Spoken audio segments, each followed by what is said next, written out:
Hello and welcome to Season 5, Episode 10 of Dualistic Unity. I am speaking without quite so much intention. And I'm realizing as I'm saying that without quite so much intention, maybe a double negative in there, kind of confusing myself and not going to try and figure it out. So, you know what I mean. And just enjoying the relaxation that comes with not having so much of an intention behind the way that I act, the things that I say, the things that I do. And excited to share that experience today. And it's funny because without an intention to get somewhere, you're just left with the intention of what to be.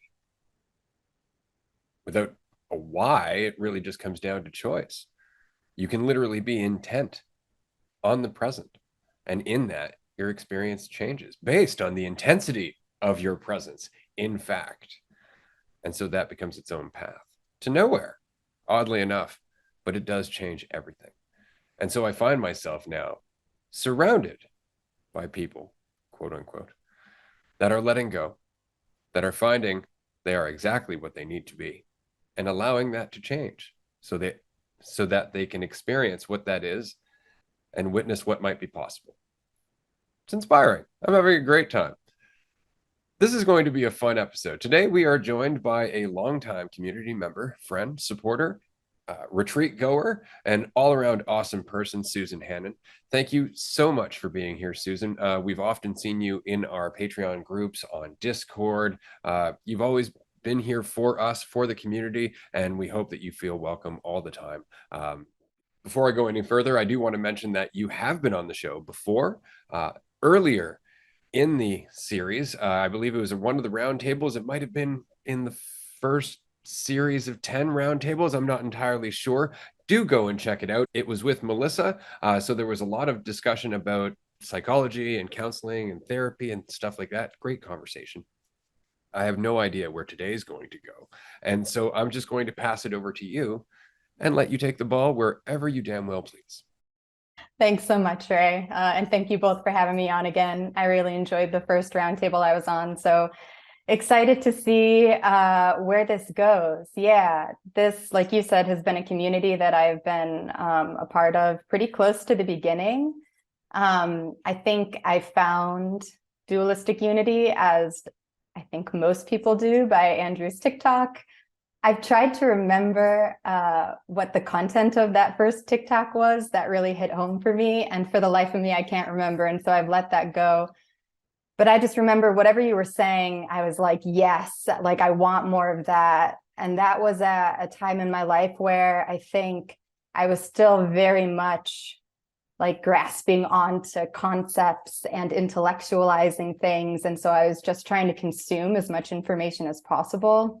So on the TikTok, you mentioned the podcast, started listening to the podcast, and that very first episode, it's so hard to explain, but something just hit differently. And I think it was just the, I guess, casual way that you both were talking about these insights. So just a little bit of history about myself. I work as an assistant professor of psychology, but also as a clinical psychologist. And so some of the therapies that I'm trained in have roots, I guess, in Buddhism, particularly Zen Buddhism. And so I was familiar with concepts like no self, emptiness, what we call in one particular therapy, which is called acceptance and commitment therapy. There's this concept called cognitive diffusion. It sounds fancy, but it's really just like you're not your thoughts, diffusing from your thoughts. And it's so funny because I would talk about these things with patients, and I would try to practice it on myself.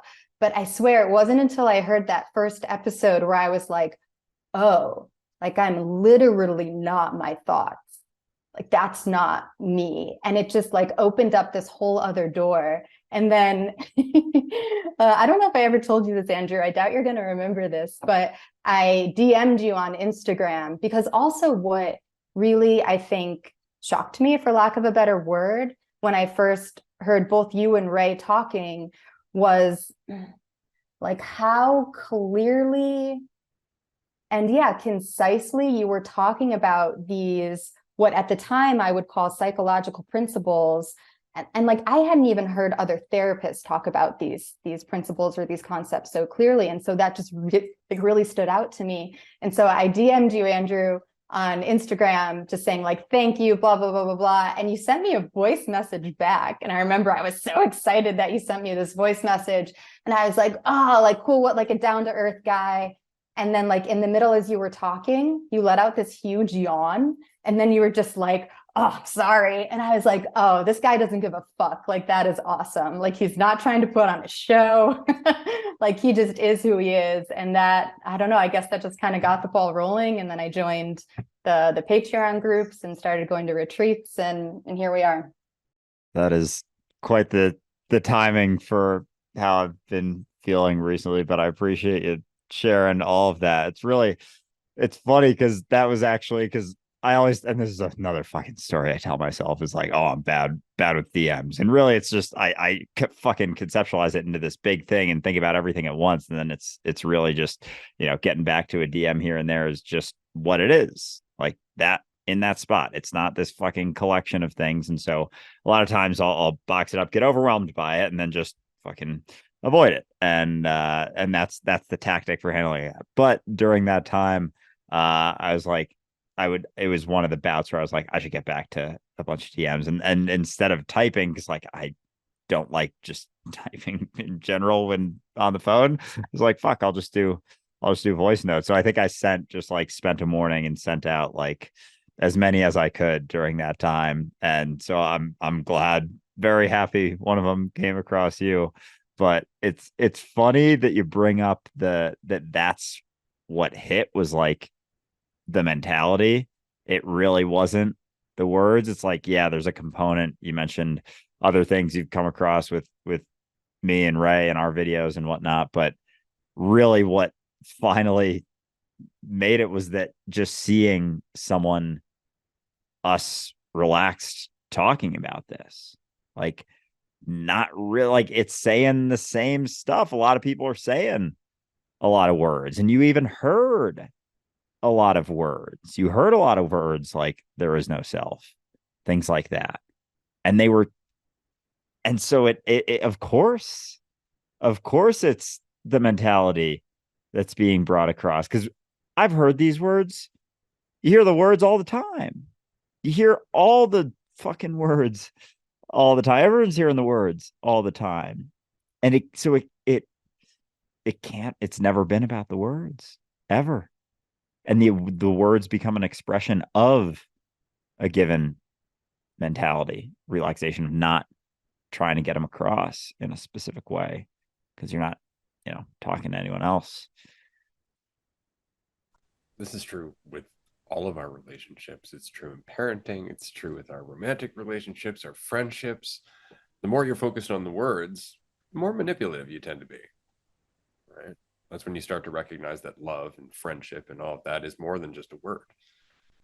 It really is more of a feeling of connection rather than anything else. And so if that's the point, then that's the point, which means it starts with you and your feeling of connection to yourself. And what's funny is that people get caught up in trying to feel connected to everyone else, not recognizing that intention in itself is divisive. It creates another person to connect to. And so there's a gap immediately. And the more you want to close that gap, the bigger it gets. And isn't that fun?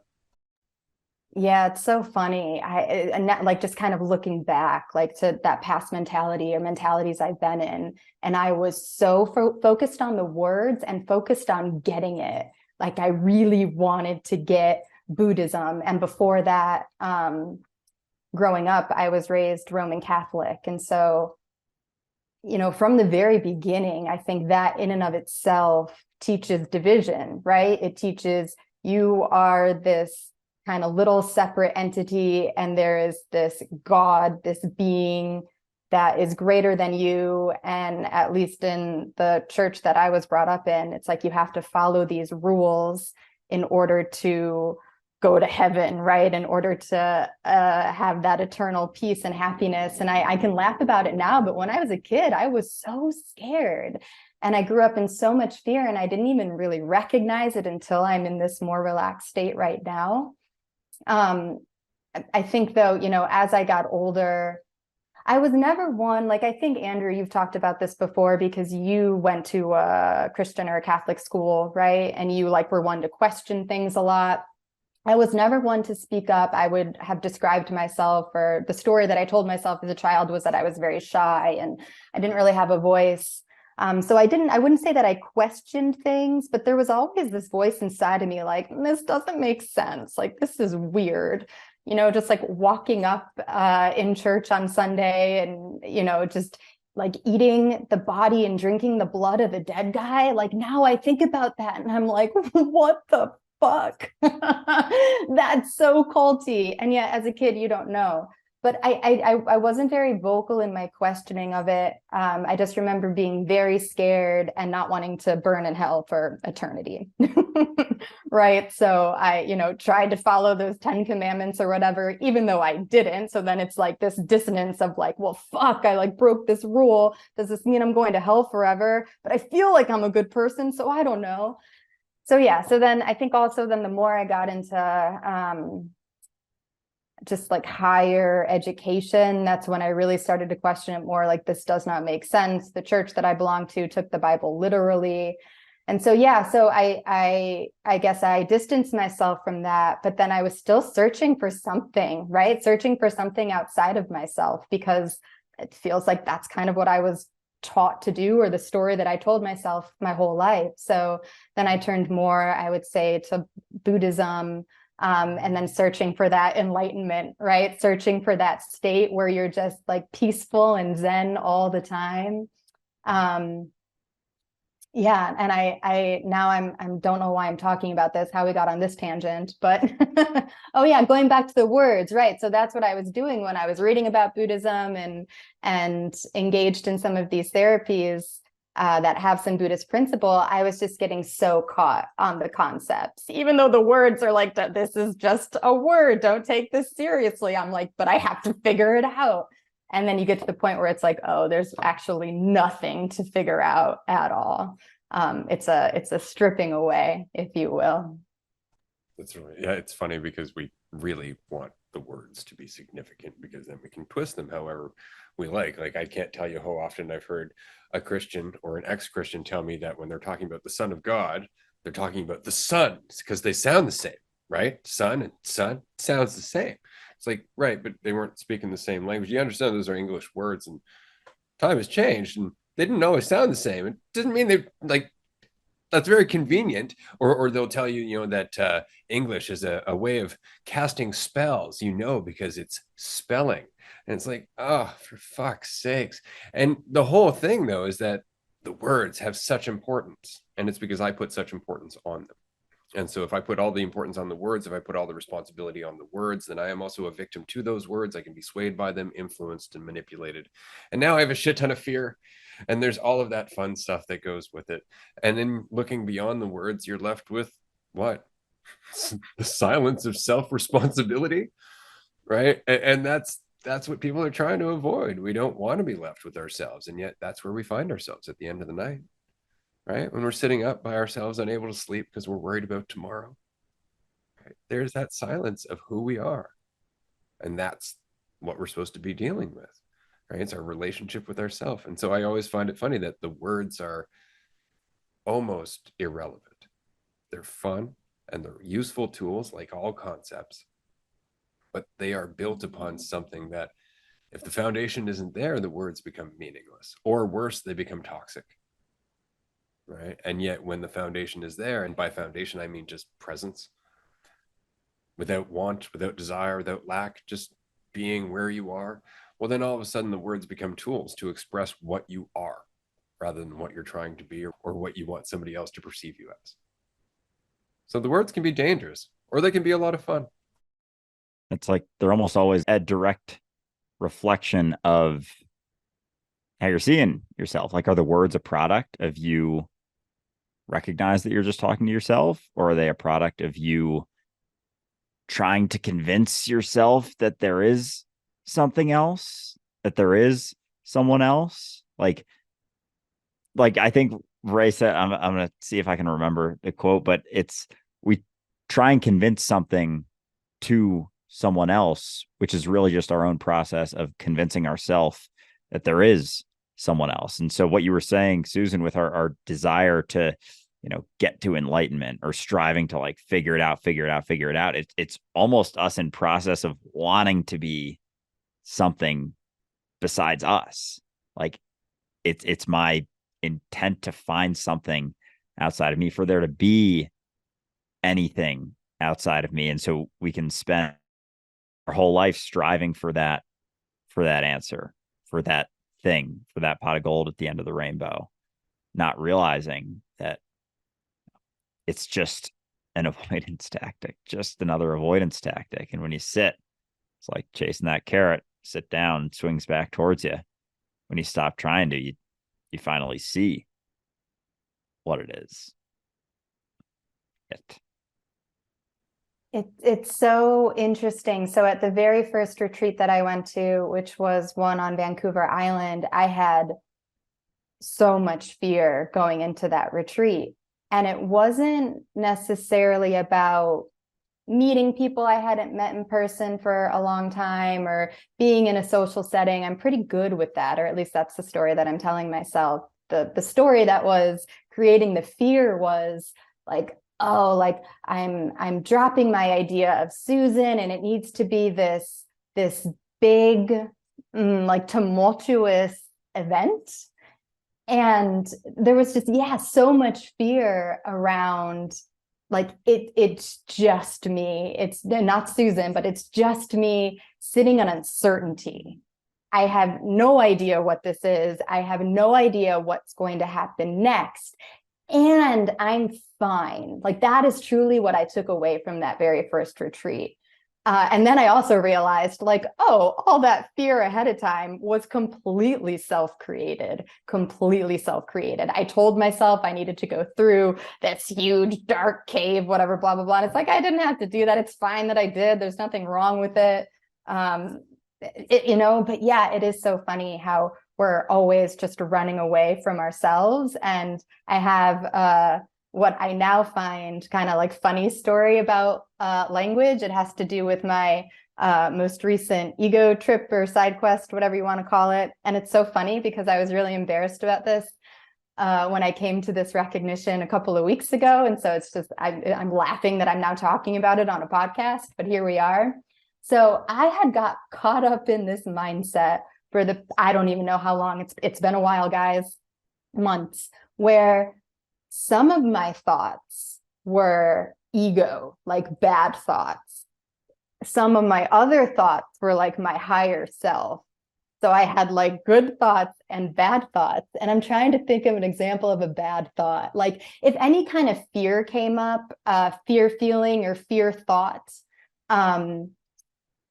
it's like I had to act opposite of that. Like the fear was bad and wrong. That was the ego thought. And the thought was like, oh, you need to overcome that. You need to act opposite of that. That was my higher self. And I had been doing this for months.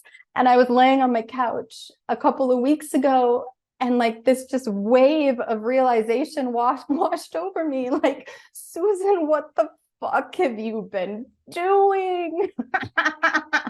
Because the relaxed state, mindset, whatever I'm in right now, it's not completely unfamiliar. I have been in this mindset before. There was just more Susan before. There's less Susan now, whatever. And maybe that's the story. I don't know. That's my experience right now. But yeah, I just was like, it kind of dawned on me what I had been doing. And I went from like being so embarrassed to being like, how long have I been doing this for? To then being like, well, it's all just now. So it's a stupid question. And then feeling embarrassed and then being like, who's embarrassed? There's no one there to be embarrassed.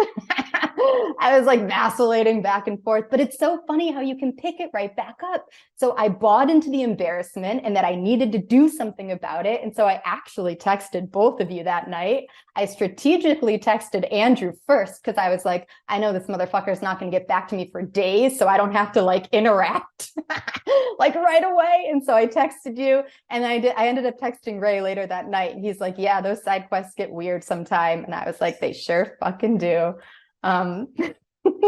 So yeah, that's been my latest adventure of psychotic Susan. I just want to say that I love how you unpacked that, not just the insight itself, but then the immediate rebound to another fucking quagmire. And then, oh, hold up. And that's the benefit, right? Is that you catch yourself and then you catch yourself and then you catch yourself. And then when you don't catch yourself, you catch yourself not catching yourself. And it's just, it becomes this self-refining process. Now I'm going to pass it over to Andrew because I know he had a realization that was very similar at the Colorado retreat. Yeah, really attaching to this idea that there's a right way. Like there's a right, and that, like, that goes in so many scales. Like a right way. Like I want there to be a right way that is fucking separate from me, and immediately fucking all the consequences come into play. As soon as there is a correct, as soon as there is a right, as soon as there is a right, I had it fucking with this conversation. There's a right way to experience it. There's out of the infinite perspectives, there's one that you're recognizing that you're the whole, and then you're speaking from the whole as if you're not always being that, doing that, and how quickly we conceptualize this and then attach to that and thinking, holy fuck, I went through like a week of, and the culminations fascinate me. Like the culmination, the build up before the release of like for me recently, it was trying to explain it the best way possible, the clearest way possible, the most succinct way possible, the most efficient way possible. And I straight up, like, I brought this up. I'll bring it up again. I think you already heard it on a Patreon call, Susan, but with that interview, and you saw it with a girl, Kate Max, super nice girl, does interviews while running around Manhattan. I had this fucking build up, and it's so funny looking back how much it was an intention that I had, like thinking about that. And as absurd as like just holding on to, and not absurd, I know I can be tough on myself, but like the desire to the desire to get it across in a way, I came to a fucking call with the question, only question on my notebook. How do you get this across the clearest? How do you get this across the clearest? That was my question going in to ask Ray. I think it was a Patreon call.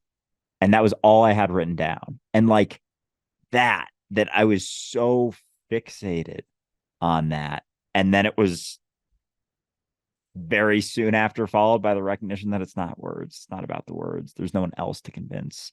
There's no one else to get it besides you. And the desire, like, as you're talking to someone trying to help them get it, you're not getting it.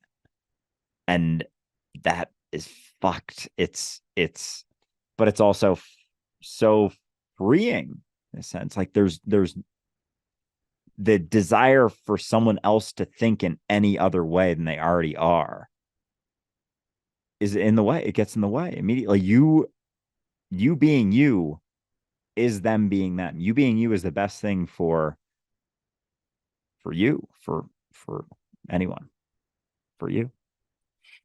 Yeah, one thing that I recognized as I was, like I said, that wave of realization came over me when I was laying on the couch, and I realized how I was getting caught up. And then I saw the ego adapt so quickly, and I was like, oh, this is just what it does. It was another reminder of it's never going away. I cannot kill my ego. I don't want to kill my ego. Sometimes it annoys the fuck out of me. Sometimes Susan is so annoying. And yet I have had the experience of being in, I guess, what might be called like egoless states. And what that looks like is I'm slouched in a chair with my eyes closed, probably drooling. Like that is not something that's really sustainable in this society, right? So it's the ego isn't separate. My good friend and community member Rainer and I talk about this a lot, how there's this desire, something, I don't know, to want to separate the ego. And I'm really just talking for myself here, and, point at it like it's something evil, something bad. And it's here, right? It's me. It's part of this. It's part of this experience. And so, yeah, that really that recognition, I guess, hit deeper or whatever as I was going through that experience. And I was imagining like these side quests or ego trips, whatever you want to call it. Like right now and we talk about walking on paths, I'm talking metaphorically, but it's like I'm walking on this path now and it's not completely clear. Like there's thorns sometimes and there's mud and there's experiences that I have preferences about. But sometimes Susan will be like, look to the side and see all of this brush and thorns and be like, let's walk through there for a while. That looks fun. And so I decide to go stomping and I'm getting completely beaten up. And I convince myself like, this is fine as I'm like white knuckling this walk. And then I realize where I'm at. But then it's like I build a story about how hard it is to get back to that other path. Not that there's another path, but right, you create these stories and it's like, Susan, just blink open your eyes and you're there again. Like that's all it takes. It's a little sidestep, it's a little blink. And so that has just been kind of fun to, I guess, recognize and play with recently. Absolutely. This is awesome because, of course, the timing of this conversation is absolutely wonderful. Andrew and I were discussing this right after our Patreon call, actually, that the experience of hell, the experience of being so lost in the confusion, is the experience of thinking that there's a journey out. Escaping it is not trying to. It's recognizing that it's self-created and just going, oh yeah, and changing it, but not making an excuse, not having a reason, just recognizing that you have the power to do so, so long as you're not caught in some narrative. And that's the trick, or rather the insight that is so difficult to come up with because we're looking for it. We're looking for the insight that sets us free. And it's the lack of looking that is freedom. Yeah. And as you were saying that, Ray, I was just thinking how like hell, my conceptualization of hell has looked different over the years. So in part, what prompted this most recent side quest back in, I think it was January or February, I had this intense experience of, I guess, what I would call happiness. And I had not felt that since I was like 18 or 19 years old, and I'm 36, so do the math. And I was so terrified of that feeling that I built a whole story around why it was dangerous, why it was wrong for me to feel that way. And I definitely have some sadness about that, for sure. Because before 18 or 19, it had been, I think, rare that I had experienced that, whatever that was. And so, yeah, it's just interesting, right? It's like, oh, we really can build a story about anything, and create those prison walls and then stay there for however long we choose. Instead of creating them because we can, and then letting them go when they start to create too much consequence. I mean, they can be fun. I love whatever it is we're doing here on Dualistic Unity. I have no idea what it is, no idea if it'll last, where it's going to go, what it's going to become, any of that stuff. That doesn't mean that I can't explore it, right? But does it tear me down at the end? That's all it is. Am I attached to it? Does it mean something to me? Or will I pivot? Because is it about DU or is it about me learning how to adapt and be myself? Then that's what all of it comes down to, in which case you can do anything and the winding path doesn't matter.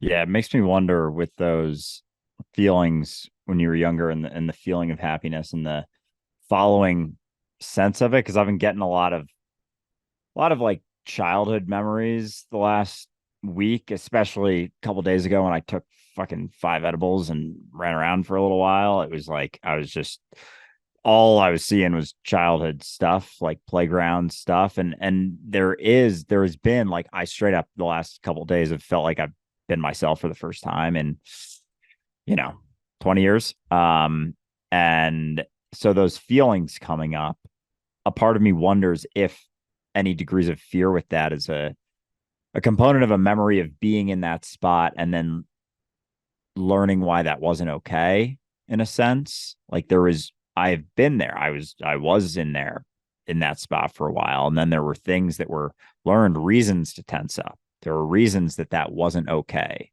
to experience. And there were a lot of reasons. And then there were more reasons and more reasons and more reasons till you don't even remember what that feeling is like. You don't even remember how that even felt. And there were so many reasons on top of it. And so it's almost like, I don't know, this is just me spitballing, but when that feeling comes up, if it isn't anticipatory in a sense, the fear, and that's always where fear comes from, psychologically at least, is anticipatory.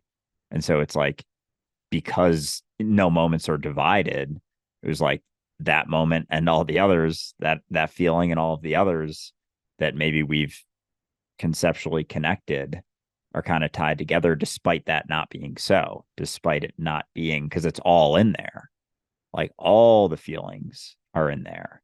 And so there is no one more connected than the other, but it's, yeah, that's all I got. I wanted to toss something in quickly because what you were saying is kind of a cycle that we go through. And what I mean is that we're always growing into new considerations of the universe or the experience that we're having, new knowledge about the world. And I say this as a parent, as somebody who's watched their daughter gradually learn more about the environment that she is a part of.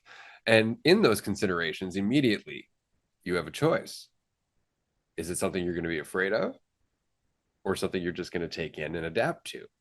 And that always comes back to your idea of yourself. And so what's interesting is that as our awareness expands, our awareness of ourself expands, we're always faced with the same choice of whether or not to have faith in ourselves or be afraid and identify. But it's always our awareness that's expanding. That's what's happening, is we're all of a sudden faced with new considerations because of how much we are. And this is something that's been interesting over the years, because of course, the spiritual crowd will tend to stick to the positive end of things, right? God is love and light and bliss and all that stuff. And anybody who's not like that is low vibration. Whereas everybody's one. Like there's no division whatsoever. And so, and it's always just looking back at yourself. No matter who it is you're dealing with, you're looking at yourself. And so when we judge somebody for being low vibration, we're judging a part of ourselves, and we're tearing ourselves apart as a result.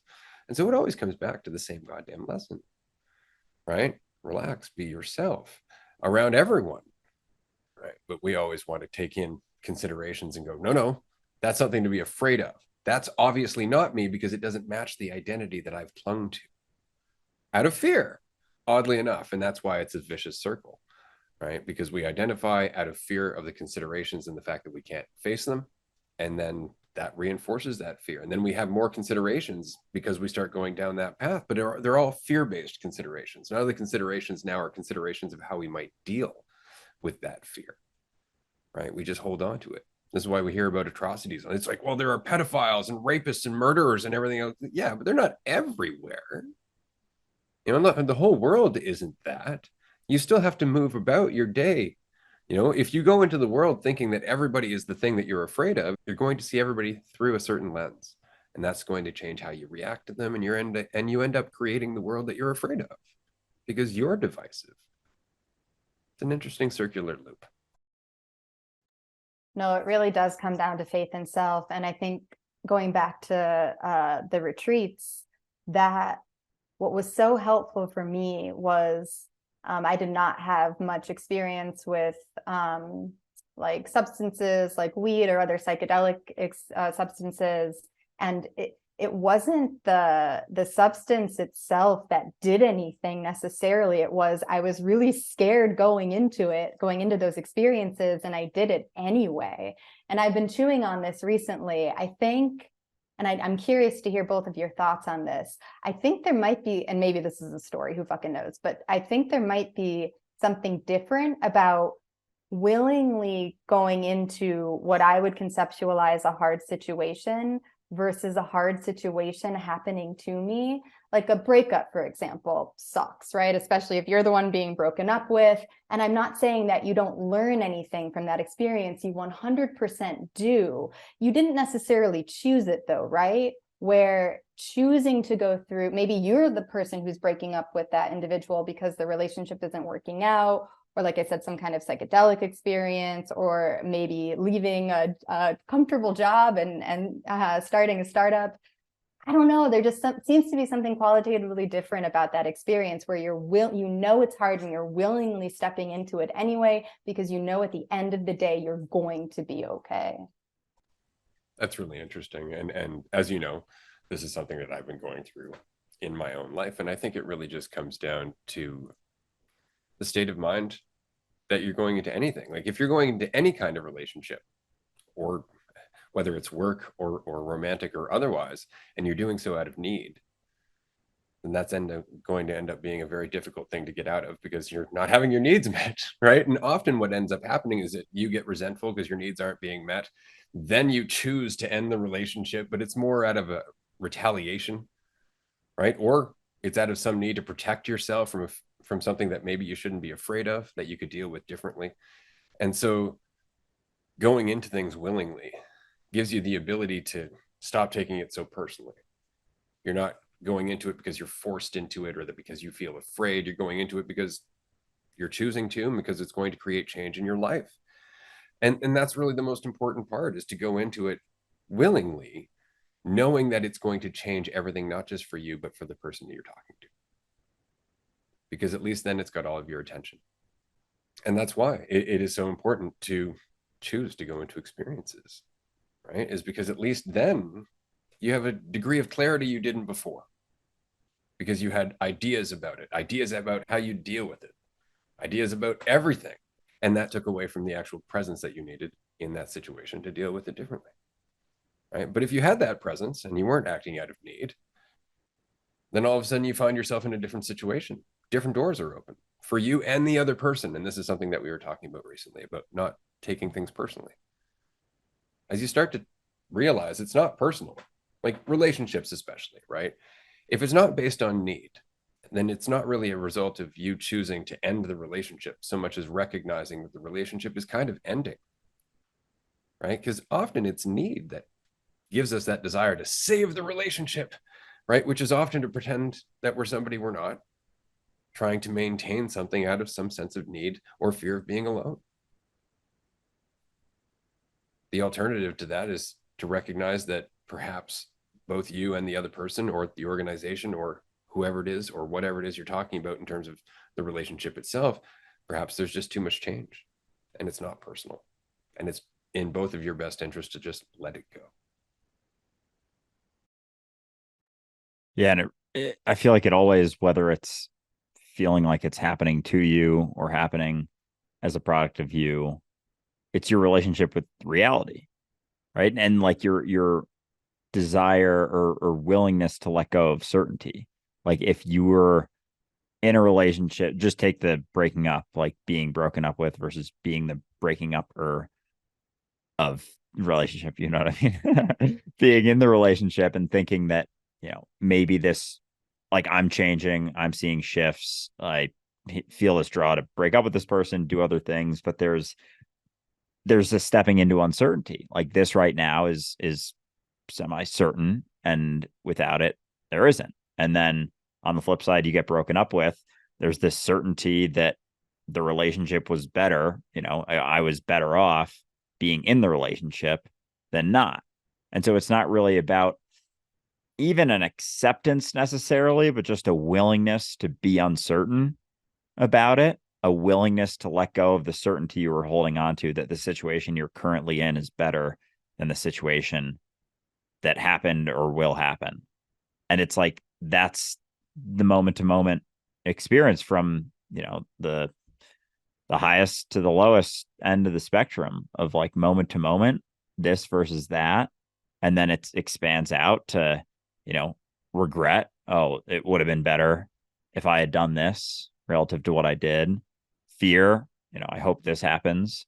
If that happens, that situation is going to be worse than the one I'm in now. And it's all certainty that those stem from. And so the willingness to be uncertain about the shifting reality, like the shifting reality that you are, the change that you are, the willingness to be uncertain about that is what allows you to face almost anything. It's the certainties that we hold on to about, even from the immediacy of my experience right now. Like, being somewhere else is better than being where I'm at now on this call. Like, that would be, I would have to hold on to a certainty for me to even look at the clock, for me to even, think, oh, when's this going to be over? And this is a terrible example because I fucking love being on these calls, but I'm saying, like, a work meeting for a shitty job that you don't like. You're looking at the clock.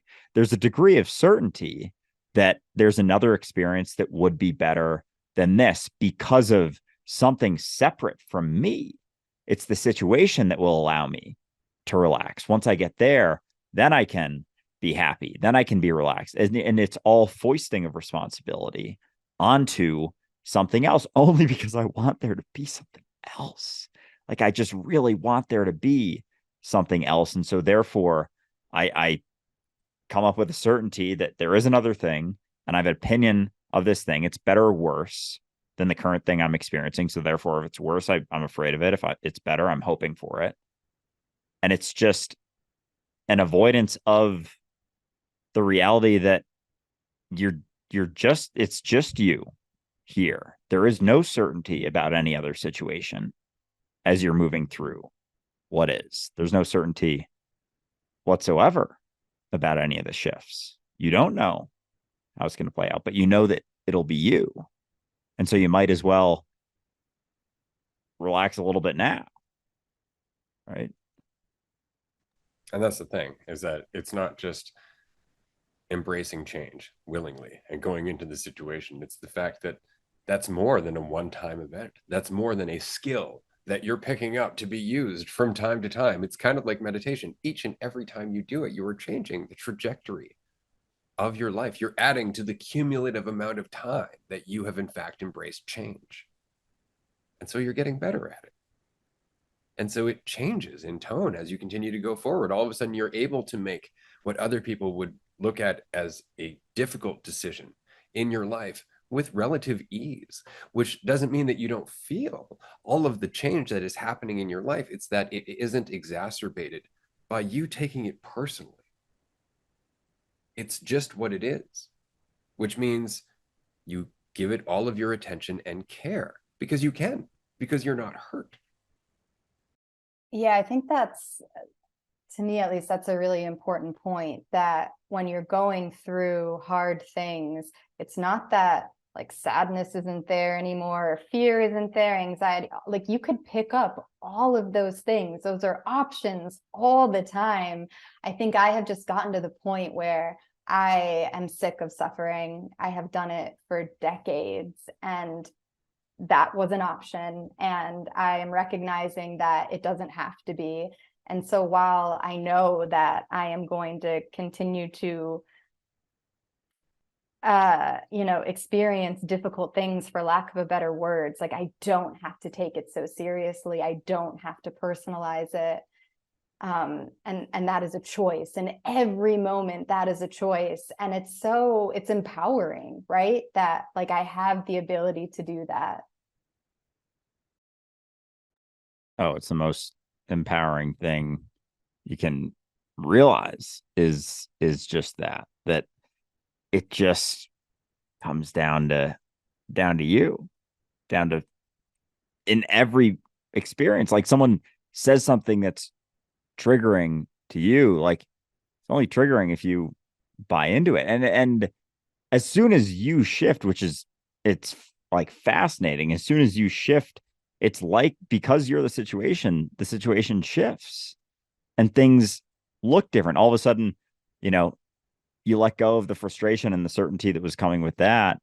All of a sudden, the situation isn't so much of a frustrating situation. All of a sudden, the frustrated interactions you were having weren't as frustrating. And you start to see a shift in yourself, in everyone, as you do so. And that's not it. Things become more fun, not from a controlling state by any means. It's just seeing that you're already doing all of the things happening. You're already all of the things happening. So there's no more thing to do, no thing to say to get anything else across that isn't just reinforcing that fiction that there's something else to be impacted. And then because then you bring that into any situation, and it's the most empowering thing because it's always your response. Like ultimate responsibility is the most freeing, empowering thing because you're not getting pulled around so much anymore. And it's always been that. Like you've always had that as an option. But again, something I've been realizing too is it's not the better option. It's not the only option. There's no other, all the other options aren't not as great as recognizing that, but it just comes down to you. Like, and that willingness. Andrew, I appreciate your constant reminder of there's no right or wrong, like better or worse, because I still get tripped up on that. What was I going to say? Oh, yeah. So now whenever I notice frustration in myself or irritation, anger at someone else, now I'm like, okay, what is that pointing at me? Like, because there is no fucking other person. Like, it is just me. It is just my perception. So this is clearly pointing at something in myself that I have a story about, that I have a preference, a dislike, whatever it might be. And that really has just been like, right? Like, it's so funny because, yeah, this idea of it's all you, it's terrifying until it isn't. And then you're like, oh, this actually is really fun. Yeah, then it's about acceptance. It's not about learning. It's not about trying to get somewhere. If anything, it's about the recognition that you're avoiding it. And that's when it becomes almost hauntingly obvious, to the point where I've sworn at myself for being so obvious. Like, really? That? Fuck. You know, all the time. I've said it before, but one of my favorite moments was in a mall one day, thinking about my life, trying to figure out like where I'm going to go, what I'm going to do with all this, how I'm going to introduce it to the world. Can't find the store I'm looking for. I go to the mall map and it says, you are here. And I just went, fuck. Because it really just comes down to, again, understanding that you can focus on all of the optional narratives, all the optional interpretations of the experience that you're having, or you can know that they're all fucking optional. And that changes everything. All of a sudden, it's like you're working with all of the colors in the spectrum instead of being stuck to one at a time. Exactly. Yeah. It's like everything comes back on the table in a sense, because you don't, and you like actually don't need any of it to happen, not because it's the right thing to do, but just because you're in the spot that you're in and there isn't something that could add to that you could get to, because the creation of the journey itself is taking you from that spot. So like it's not even that you don't need anything, it's like you I don't even say this, like it's not that you don't need any, it's like it doesn't make sense to need anything, because as soon as the need is created, it's not that experience. Like you can't have both. Like you actually can't have the desire for something else and, you know, be relaxed, be in yourself. And so that I was, because I have been thinking about that with, you know, frustration and things. And like the last couple of days, there have been experiences where there's been like I've gotten frustrated and then but I've caught it quick and noticed that the situation kind of chills to a degree. And so that, like, looking at it's that quick that if you get frustrated and then you're like, oh, it's not that the situation, but it's pointing to something in me. Like, is that our own aversion to it just being what it is right now? Like, this frustration must mean something about, and then boom, it's like back to myself. And it's almost the catching it, but then, oh, it must mean something about me, is like the swift little avoidance to not recognizing that, oh no, it's just that right there in this moment. Can I let go of this frustration and the certainty that comes with it? And then that's it. There's not like another journey to like the frustration's pointing to something that's from that. And I have to work through that. And there's more to this. a great point. And actually, it ties into a conversation that Susan, you and I had very briefly about power versus force. And what's interesting is that we tend to identify with whatever level in that scale of consciousness we might be at, but it has nothing to do with that. What they're really talking about are just the experiences of different levels of identity, of different types of identity, right? And so when you're feeling frustrated, the point is that you're frustrated, not what you're frustrated with, and not the you that's frustrated, right? Just the frustration itself, because that's indicative of the mentality that you're embodying.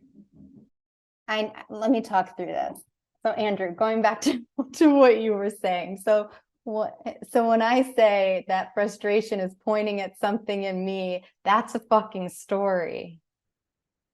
It's like you're creating yourself, as you say, frustration means something about me. That's you right there being created. So that saying, and I've said it before, like, and I think Alan Watts used to mention stuff like you are what you're embodying. Like frustration is like, that's just you in that, like, you are frustration, you are relaxation. It's like the attachment to that thing is all you are. That's the extent of the conceptual you in that experience. So you're actually creating it as you're thinking that it's something, as you're recognizing it. And then as soon as we think it means something, it's like, boom, whoop, story, journey, trajectory, path, something else other than me. That's fucking wild, right? Like, there is this avoidance around, I guess, the recognition, yeah, that like I am everything, and like what that means, like the power, for lack of a better word, that comes with that. Yeah, I don't know what else to say. It's weird because there's almost this aversion to having the power to just change our reaction. It's almost like we want a narrative that justifies that we're changing, gives us a reason to believe that we can change, or gives us a reason to believe that we can't, more often than not, instead of just doing it. We really like to have multiple steps. We really like to walk through that like thorny bush, right? It's so funny. We have become I have become addicted to suffering. I'm, I will admit that. But yeah, I'm still a little tripped up on this. I got to admit, I'm gonna, like, I guess, well, I don't know. I was gonna say I'm gonna chew on this for a while, but hey, I hear you. I've been chewing on it for a very long time. And this is the thing about power versus force, is that unfortunately it can be twisted. It's twisted by the person who did the study, which is why the book is so hard to read, because you're like, this is really interesting stuff that they've gotten from people's body, but it's interpreted through, not gonna lie, the self-importance of the author to some degree. But it's the study that's interesting about it, because it's coming from the body, which is what experiences the mentality. They're not asking the character what they think about the mentality, right? They're talking about just the experience of the mentality. So they're asking, where is this on the spectrum for all of us? Because it's for all of us. And people tend to go, no, I'm at this level. I'm at this level. I'm at this level. It's like, when? What time of the day? When you're facing what? Talking to who? Exactly, right? Because that's it. We're the whole spectrum of mentalities, from the very lowest, from the apathetic, to the very highest, which they laughingly refer to as enlightenment. But we spend so much time caught in the gravity of identity that we don't recognize that whole scale is just a spectrum of how much you identify. And yet we identify with the scale. And that spectrum is available to us in any moment. In any moment it's available. And I know in the past I had gotten caught on, well, once you reach that enlightenment stage or flow state, that it's just there, that you're just there forever. And then you fucking cling to that. And that's when you get caught in some weird fucking ego trip where you're saying, I have positive thoughts and negative thoughts, and the negative thoughts are ego and the positive thoughts are higher self. And before you know it, months go by and you're fucking insane. So yeah, it's a weird ride. And it's even recognizing that you're like the reality of you is the entirety of the spectrum playing out for eternity.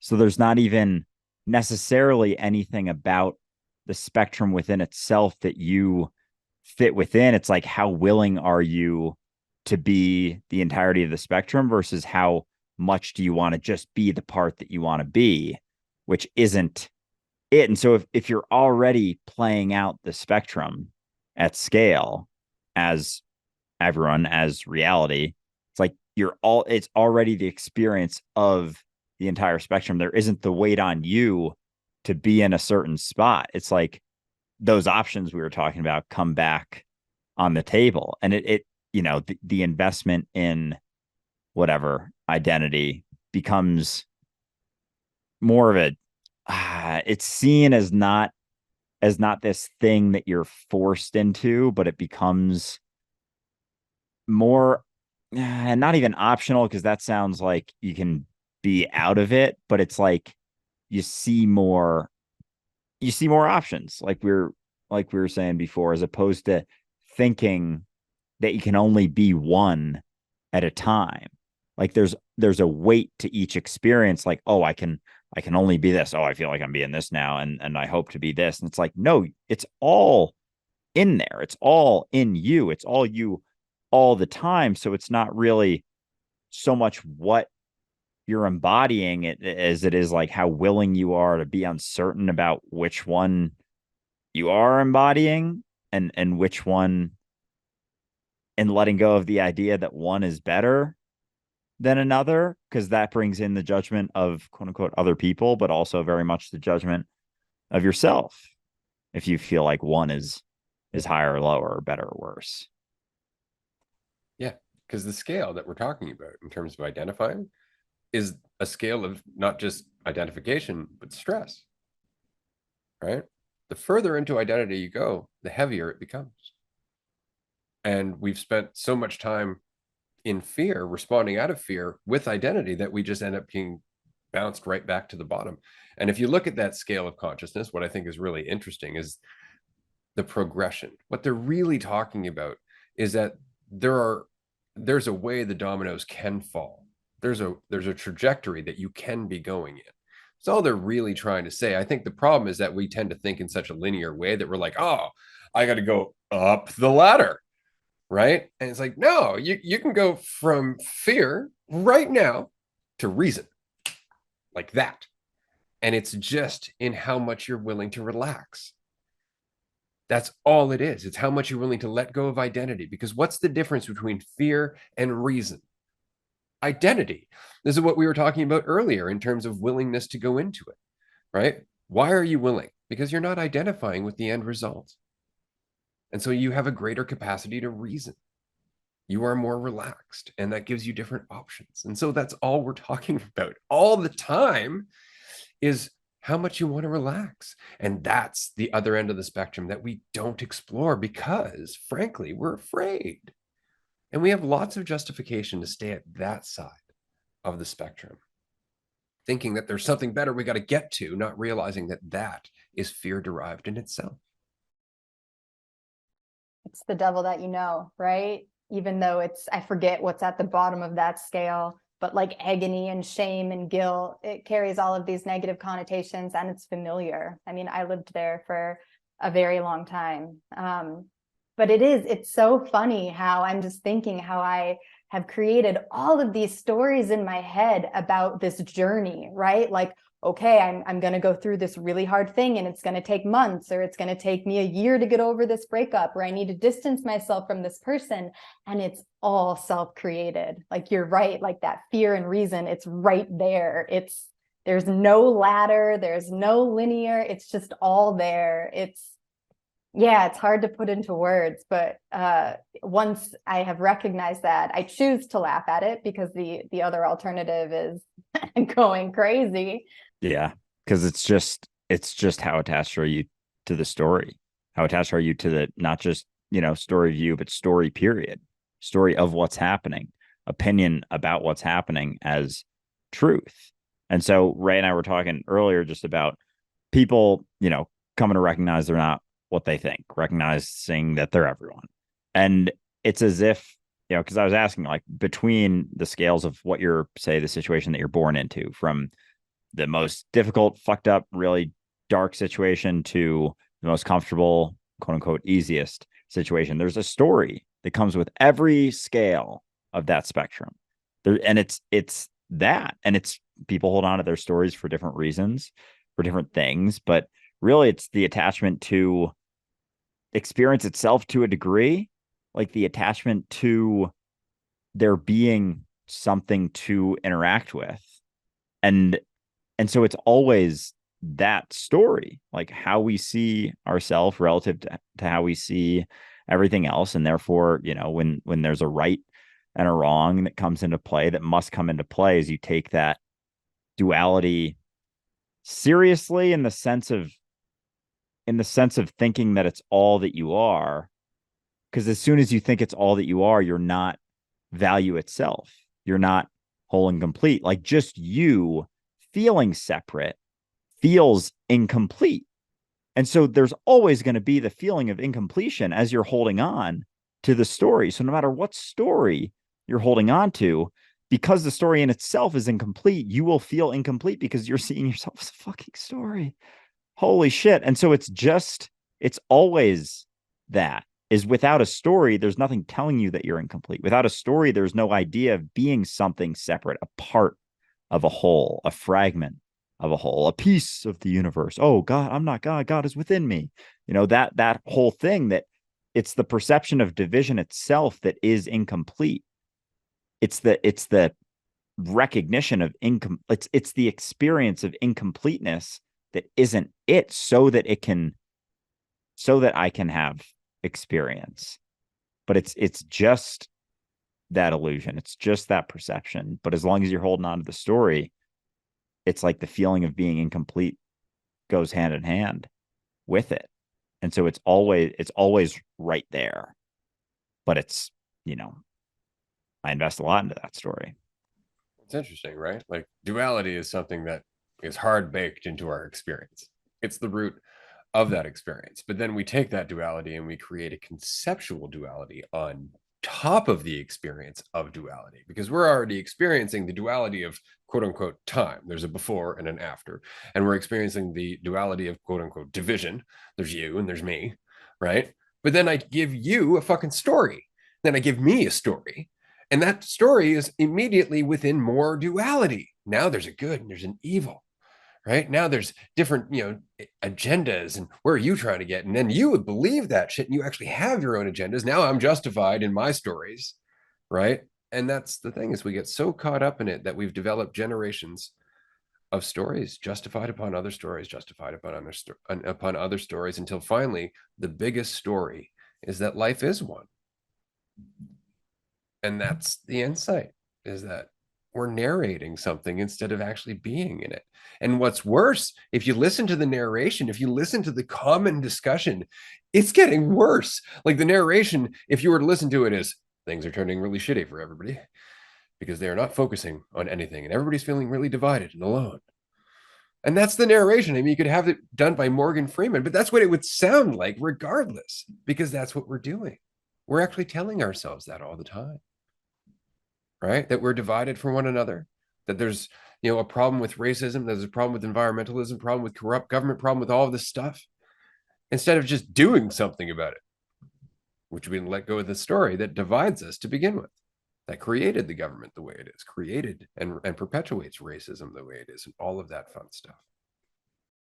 Yeah, it was interesting, Ray, to hear you say how, like, that's the narration now. And I don't know if it's because I, like, completely do not watch the news anymore, and just the other people, whatever, that I have surrounded myself with.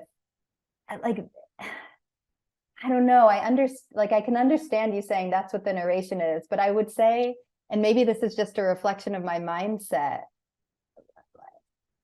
I don't know if I want to say it feels like it's changing, but like the division is there, but it doesn't feel as scary, if that makes any sense. You're not taking the narration so seriously, which is exactly what you're saying, which is changing the story. That's all this is we're so caught up in the narrative of our own individual lives that we have a collective narrative that is increasingly shitty. We actually have a doomsday clock. How fucked is that? And it's not an actual clock. It doesn't measure anything. It's totally subjective. Because I feel like some days when I'm, or like when I've been going through shit and then feeling more relaxed, like I feel like sometimes I feel like I'm talking as, and like there's a discounting to experience itself in a sense, like the recognition that society is just a reflection of you, but not the you that you think. And so I don't know, sometimes I get caught in you being like me being me, because there's still an idea there to a sense with everything being a reflection of me. And it's because you said, Susan, like as you've shifted, the way you're seeing things have shifted. And that's exactly how it tends to play out, in the sense of you shifting. So you are shifting, but sometimes I feel like I conceptualize a mass shift, and over not overestimate the influence of certain shifts, but I don't know, I might be overthinking this one a little bit, that with society itself just being you, I guess there's still that, yeah, there's still a discussion to be had, but just like how much sways by you doing it yourself or recognizing it yourself. Because like, who am I talking about, right? Like, who am I talking about? That's not all of it. This is the tricky part, and this is where a lot of people get caught, in my opinion. Is you start to recognize that you are not the character that you identify with. You're not who you think you are. You're not what you think you are. You just are. And then immediately we feel that cessation of worry and concern on the character level, right? But then it almost becomes a disconnect from the experience. Like it's almost easy to disconnect from other people and the experiences that's happening in the world, because you're not so connected to your own character. You actually start to feel like, I'm invincible. If I died, who gives a shit, right? And you say that until somebody's chasing you with a knife and you're like, holy fuck, right? And that's the point, is that you have to keep that realism even as you recognize you're not what you think you are. And as you let go of what you think you are and you let go of the division that goes with that, are you recognizing that everything around you has the same connection and thus requires the same care and consideration as your skin itself? Because the world is your flesh. All of this is you. It's not the you identify with. Can you maintain that self-care once you've let go of the idea of yourself? Because if you were only caring for the idea, then that's not really self-care. Yeah, I really appreciate you saying that, because I definitely had noticed starting to get caught up on, I don't know if I would say that I was invincible, but almost like it doesn't matter what you do, you can be reckless, whatever. And then noticing the thought like, well, be careful with that.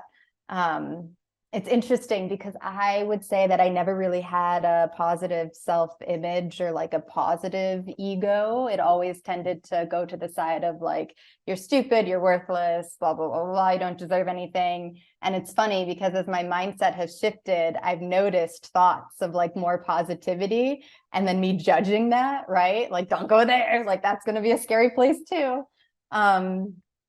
So yeah, that's just been interesting. But you're speaking to empathy, right, Ray? Like true empathy. And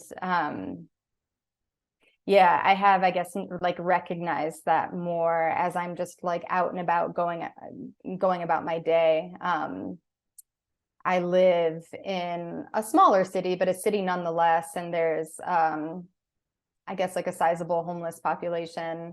There's like a little food pantry, for lack of a better word, like right across the street from me. And so I watch people come and go and grab food. And it's just been interesting observing my, oh gosh, it's really hard to put this into words, but just my feelings towards different people and different things that I'm observing as my mindset has shifted. I think maybe you've described it as almost like an open nerve. And I think resonate with that a little bit more. Yeah, absolutely. And again, it's interesting because we face those feelings and immediately we think, oh my God, I need to solve this. Like when we feel sorry for someone, we're just like, Jesus, that's got to be hard. I need to fix that. And it's like, what makes you think that you're needed in this in any way, shape, or form? Like, what makes you think that contributing differently to the entire environment isn't enough? Right? Because that changes it for everyone, but we don't do that. Instead, we're like, I got to go give them $5. It's like, how about just don't be such a douchebag, right? Don't be so greedy. Don't be looking for that raise each and every year. Don't become a landlord where you own 5 houses and people have to pay increasingly more rent because the market is flooded with landlords. Like, don't contribute to the system that's creating the homelessness to begin with. Change yourself, right? And that changes everything. But instead, we run from the feeling, we try and find that quick solution instead of going, wow, this is indicative of what I'm doing collectively. This is indicative of something that's happening within me. I'm having that experience. And it's not to say it's good or bad or wrong or anything else, but it's certainly something that could be addressed if we were to let go of the divisiveness that drives it. Right. And that's it. It's just the awareness of it. And isn't it funny that the only way to increase our awareness is to go through the feeling? But we immediately go, I don't like that feeling. And we think about ourselves and we try and get rid of it. Yeah, and there's a balance as always in the prioritization, right? Of yourself versus yourself. And oh fuck, it's crazy how we can see things and like still maintain a conceptual idea of ourself, like still see other people and your influence on them stemming from you, but seeing as them as opposed to an equated experience between yourself and everything else. And like with everything, it is a balance. It is because you are equally a component of that, but it's a scale always, and it's finding out where those lines are. Because like if you're doing everything for everyone else, wither away, you don't even stop to feed yourself, then you're not so much use. But it's a balance. And if it's all you and there isn't as much consideration, then that's neglecting another component that is equally you. And damn, it's like fucking, yeah, there's fucking nothing to settle on. God damn it. No, but it is really, really interesting that we will want to deal with the things that we don't resonate with. Like we'll want to deal with homelessness, for example. And yet we won't question the structure that we work for. We won't question the career that we've chosen. We won't question the field that we've decided to study. We won't look at how it might be corrupted because that's something we want to do. Right. But when we see something doing something that we couldn't imagine ourselves wanting to do, we're like, that needs to be fixed. This is why I love the whole, stop looking at the speck in someone else's eye, look at the beam in yours. Because we blind ourselves all the time. All the time. This is why it became increasingly difficult for me to work a sales job for a very long time, was because I recognized that I was selling shit for the sake of selling shit. And people were buying shit for the sake of buying shit. And there was no actual value that was being passed around at all. There was no value in the discussion. There was no value in the product. There was no value in the brief moment of satisfaction that came from getting paid for that or from them buying it. And so after a while, you're just like, oh, and you stop doing it because you recognize, based on the work you've done on yourself, that something can change, that in itself is not enough of a reason to do it. Right. And so the same is true with us collectively. It's just that we're so caught up looking at the benefit of what we're doing that we don't want to look at the cost of what we're doing to the rest of us. because we identify with the small part. Not in my backyard. It's like, it's all your backyard. You are the backyard. Oh yeah, Ray. As you were talking, I was just thinking about like my own field of psychology and just how fucked up that field is, and how I contributed to the fucked upness, and I'm sure I still am, even to this day. But right, just pathologizing the human experience is really what psychology does. It sounds insane to say that, but that's really what it's become, right? Like you have this experience of your heart racing and maybe feeling tightness in your chest. Let's slap a label of anxiety on that. Let's call that wrong. You shouldn't feel that way. Here's some pills. Go see a therapist for $200 an hour. Might have to see him for 10 sessions, maybe 10 years, who knows, and good luck to you. So yeah, it's been interesting just reflecting on that in my own field, and the pushback from the field itself, and I think just kind of where we're at as a mentality. But I will say it has been, as I'm taking things less seriously, it has become a little bit more fun, almost being like a Trojan horse, if you will. Now I, in this mindset, and I recognize I'm not trying to get my patients anywhere. They're going to hear what they're going to hear, right? But it's like I'll drop the seeds I can, and you'll take from it what you can. And what's nice is you start to recognize, because it's not the words, because it's not choosing any one option you think is the right option. It really is just sitting in the potential of each and every moment. That means it's just about you being there. That's all it's about. And we keep trying to think like, well, what's the right thing to say? How do I counsel correctly? How do I, engage in a relationship correctly? And all of that is creating this superficial layer that is actually distorting from what could be happening otherwise. Just show up, and the rest will take care of itself, so long as you are caring for that moment because it's you. Isn't it funny that we'll care for our body, but not recognize that we're not just the body, that we are the whole moment that we are experiencing? That is what we're supposed to care for. And so this is something that I've really enjoyed about the retreats. And you can attest to this because you've been to them. I'm not trying to help anyone. I'm not trying to get anyone anywhere.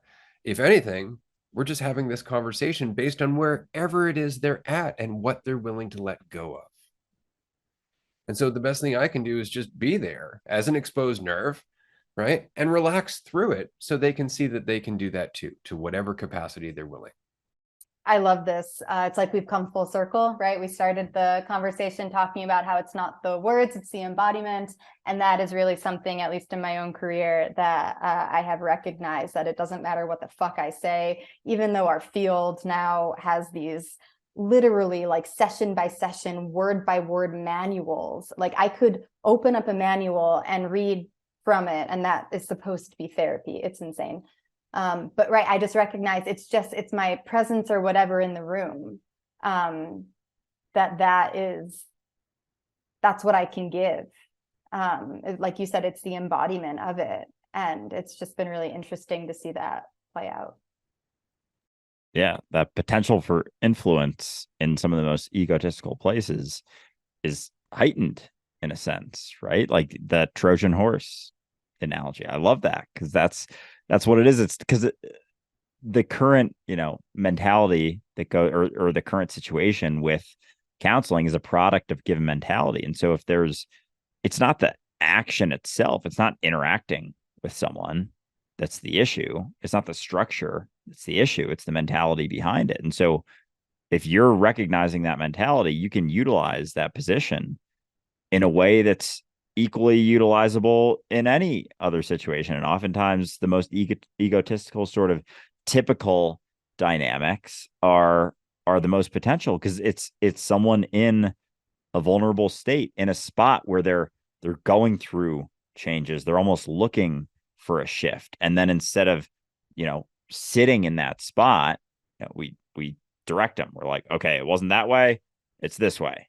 And it's like, this was wrong, and now you're right, sort of, instead of just, there's nothing wrong. And so I know that you've mentioned in the past that you're practice is, or at least your mentality is shifted with with all of this. And so I would argue that there's nothing to be concerned about, buying into a certain type thing, because it just comes down to your mentality. And so it's like the situation isn't quite as relevant, and the potential is always there, that potential for influence. And so it's amazing that despite going through the years of those thick ass books with all the words and the right things, that now you're in a spot where you can see it a little bit differently.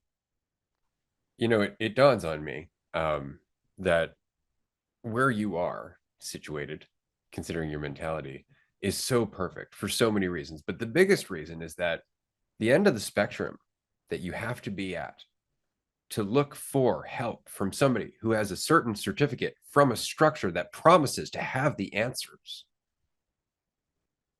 That's awesome if you think about it, because you're talking to them and you're saying, yeah, well, they're in you too. And did you ever consider moment to moment, you're learning from people all the time because you're learning about yourself? And so you're actually chipping away at the very belief that somebody with a very specialized field of study must be addressed. That person must be gone to for an answer. And you're going, no, it's kind of in everything around you, and thus in you, right? Because isn't it interesting? How divided do we have to be to think other human beings wouldn't understand what it is to experience being a human being, that we actually have to go to a professional human being in order to have them understand our emotions? They have to have gone to a school with other educated special human beings to understand what it is to be human. And everybody's going through this. And so we must be so divided to look for that person who is a specialist in being something that we're all experiencing. That fucking hit. Yeah, I had not thought about it quite like that before. Yeah, that's something. I will say, like as you were talking, I was thinking how I would say over the past year or so, that is one thing that my clients have said to me. They're like, we know you're not trying to get us to stay. Like, you are trying to get us out of here as soon as possible. It's like, yeah, like the work isn't talking to me. It's doing hard things. Like, that's really what the work is. Like, that's the most simple way I can say it. It's just go do things that you're scared of and you'll be okay. Yeah. That's incredible. And again, like, the search for that professional, the search for that specialist is an act of fear. So you're helping undermine that just in chipping away at their belief in even you being the solution to the problem. They're left with no other options. That's the funny part about this, is that we're not telling people to believe in something. We're saying get rid of all of those. And what you're left with is what you're looking for. Yeah, go prove that you're wrong, right? Over and over and over and over until you stop thinking that there's a right, and just keep doing that. And when the right thing comes up, go question that, wonder about that. Because that's all, like, that's what it is. People come into situations like that looking for counselor, looking for coaching, thinking they're correct about something, thinking they're actually 100% correct about a way that they're seeing something. And based on that assumption, not that it's something that's happening, but their opinion of how it's happening is then bought into by this expression of them, overarching expression of them, that has bought into the idea that there is an overarching right and wrong, that there is a normal and an abnormal, that there is a disorder and an order, or an order and a disorder. Like, and as we buy into that, we buy into it ourselves, and then we see that someone sees that and they're like, oh yeah, that fits my idea of that, the idea that we've created and scaled out. And so then, this is the response to that, as opposed to just recognizing that it's like the inherent uncertainty. That's what all of this comes back to, is just that you don't know. You think you're correct about that thing, but maybe you're not. And even just that question, I can hear the response, oh, no, well, maybe I am. It's like, yeah, but maybe you're not. And it's the unwillingness to look at that that's like cognitive dissonance, basically, is where it comes from, is that it's like, maybe it's not, but yeah, you don't know that it is ever. I always love the argument. Well, maybe I am certain. It's like, of which part and for how long? Because that's it. Like, you seem to be believing in something that does not withstand scrutiny. Let's just say that, because there is no certainty. There is no certainty. And somebody, well, I'm certain the sun will be there for how long? Right? There's no certainty. Yeah, I feel like a lot of my clients come in because they don't like how they're feeling, right? They have this experience in their body or maybe in their mind. They're creating a story about it. And they're like, I don't like this. I've called this thing anxiety and I don't like it. And it's like, well, like it's happening, right? This is the experience that's happening right now. That's often what I say. So it's like, it doesn't really matter if you like it or not. And in fact, you creating this whole story around it is likely what's perpetuating it. So maybe we can just like say, this is what it is and like keep on chugging along. And yeah, a lot of clients initially don't like that, but then they're like, oh, but you know, she's kind of got a point. Like it's here, whether I'm fighting it or not. But that's it. They're coming to you with an idea of what this is and what the journey is going to be and how they're going to solve this problem. And you're going, that's not what this is about. Sit down, get comfortable. Let's get to know each other because we're just here to talk while you work through things. And by the way, I go through shit too. And isn't it interesting? Because all you're being really given now in the industry that you're in is an opportunity to have an office to sit with people and have a heart to heart. And isn't that amazing? Because so many people would use it for a different intention. And even in that conversation, the fact that you have nothing you're trying to convince them of. You're not trying to say it's this disorder. You're not trying to say, it's this product of this modality that we have to go into. You need to use this therapy. You need to use this idea and this strategy. You're not doing any of that. You're just like, let's just unwind. Let's just let this unwind and find how we're responsible and not judge ourselves for it. There's nothing more human than that. And I love the fact that that is a Trojan horse, because how fucked is society that has to actually exist underneath the radar? Because you know as well as I do that people in your industry would be immediately suspicious. What do you mean you're just being human? Yeah, it's so funny. I've had thoughts recently, like, I can't believe I get paid for this. Like, I'm just having a conversation with another person. That's literally all I'm doing, and I'm getting paid for this. This is fucking wild. You were saying, Ray, how like it's just about being yourself and also like some self-disclosure. Like, shocking, I get anxious too, or I have a story about anxiety or fear. And when I was in school, I was taught, like, never do that, never self-disclose. Like, you are wearing the therapist Susan hat, and that's a completely different person than non-therapist Susan. And so it's just been really fun to like break down those walls and just be my genuine self. And like, I'm not perfect, and I will openly, almost joyously share that with clients because they're like, oh, you go through this too? And it's like, yeah, all the time. I cry all the time.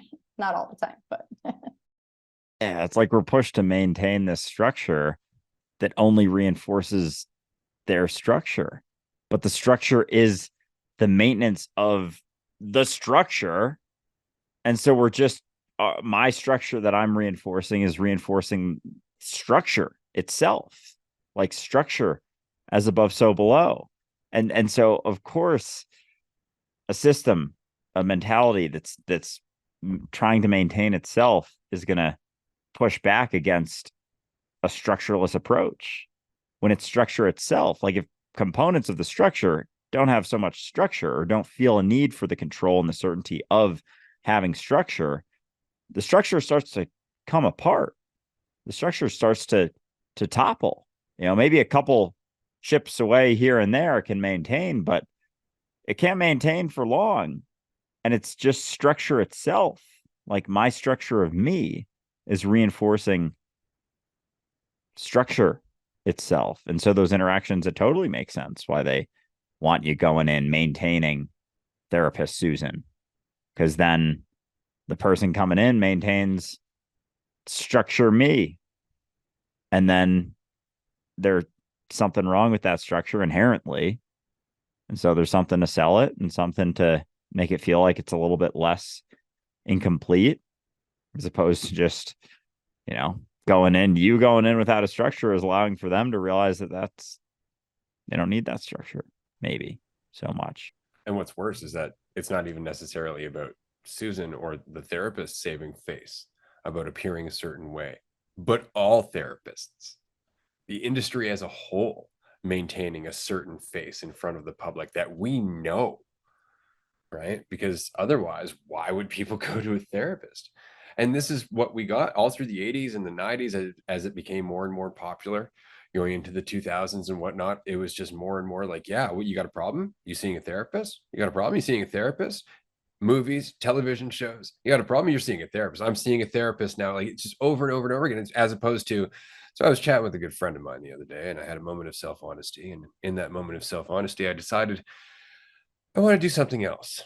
Don't need a reason necessarily. I just recognized something, and it was really good, just good to have somebody I could chat with for a little while and really just let things out in a non-judgmental way. Holy fucking shit. What? You didn't pay for that? Like that. And it's just that we have this idea again of this specialized human who knows specialized things. And those specialized things are going to save you from yourself. And yet the real message is that I'm just working on my shit. I'm doing the best I can to not have so much conflict in myself. And as a result of that, I can tell you, in all honesty, you can do this too. It's not about knowing anything in particular so much as understanding that you can do this, that you have the ability, that the story you're telling yourself isn't the case. So all of a sudden, it's not about therapy. It's about you embodying your own lessons, not convincing anyone of anything, and then just showing up and allowing them to use what they can. And that's it. Just embody it. As you were talking, I was just thinking, like, this is, I guess, kind of what dualistic unity is to me, this community. It's this space where I can rant for 2 seconds, I can rant for 10 minutes, and no one's judging me. If they are, they're just judging themselves. And yeah, it's, I think so often we have interactions with people and you kind of know when someone is being really present or not, when they're there or not, or when they're so caught up in their mind, their thoughts, or what they want to say next. And so, yeah, it is, I think, a really beautiful thing to have that space where you're just there with, other people who are just interested and just willing to hear what you have to say. I just think that's a really beautiful thing. Especially considering you're willing to listen to them. Because it's not about necessarily what they're saying so much as what you're willing to get out of it, how open you're willing to be, how much you're willing to let go of the optional perspective that you've been holding on to see the optional perspective that they're holding on to. And then in that, see how optional they are. All right. There's so much to be learned in just not taking ourselves so seriously and embodying that state of uncertainty without immediately panicking. Yeah, there's nothing to yet. There's no one to convince. So on our calls, of course, it's not going anywhere. We're just sitting in it, being it, and it's just doing that. Like, that makes sense when you're not trying to get to a certain spot, have a certain agenda. As soon as an agenda comes in, it's like there is the certainty that if the agenda is fulfilled, then be better. Like, this is a better experience than whatever would play out sans agenda, without agenda. And it's like, just want to know. I want to know that I'll be okay if this plays out in a certain way, as opposed to just being okay. Just being okay. It's not an if, it's not a when, it's not a as long as, it's just it. Like, not good, not perfect, not bad, just it. Just being, can you be it right now? And continue. interacting with yourself without a need for something else to change you, as if you're not change itself, just playing out. So, Susan, I wanted to mention, because we do have to wrap up this episode in a short bit here. It has been such a pleasure to know you since you joined the community and to watch your trajectory as you've just felt more at ease being yourself and understanding that you are the message. You are the point. What you're doing whenever you are in the moment with anyone is the best thing that you can do for them and for you. And it has been a pleasure to watch that. I really appreciate you being on the episode today. I wanted to share with our audience that, of course, they're likely aware of the trajectory of Dualistic Unity and some of the things that we have in mind in terms of our lofty ambitions. We don't know how as yet, but Susan has agreed that she will be working with us as we expand. We don't know in what capacity, but we do know that we're going to be able to facilitate more interactions with Susan, and we're going to be able to give her more of a chance to share everything that she has learned to embody. And so I just want to say on my side, Susan, thank you so much for being here, and thank you for your friendship. Thank you both for your friendships as well. Yeah, you mean the world to me. As do you to me. It's I always love chatting with you, Susan. You're always on it, and it's just fun going back and forth with someone who's willing to be uncertain. That's really it's so much fun talking with people who are willing to be uncertain, willing to question not just reality but themselves. Same thing, but you know what I mean? That it's awesome to see what comes of that. And so it's all you ever got to do. Show up willing to be uncertain. Just talking to myself, but I appreciate you, and I'm really glad we were able to make this episode happen. Yeah, thank you both so much. This has been a blast. Hell yeah. I look forward to the next time that you can join us. For anybody who is still with us, thank you for being here. I'm glad that you could join this fucking epic conversation. We'll see you next time. Bye, everyone.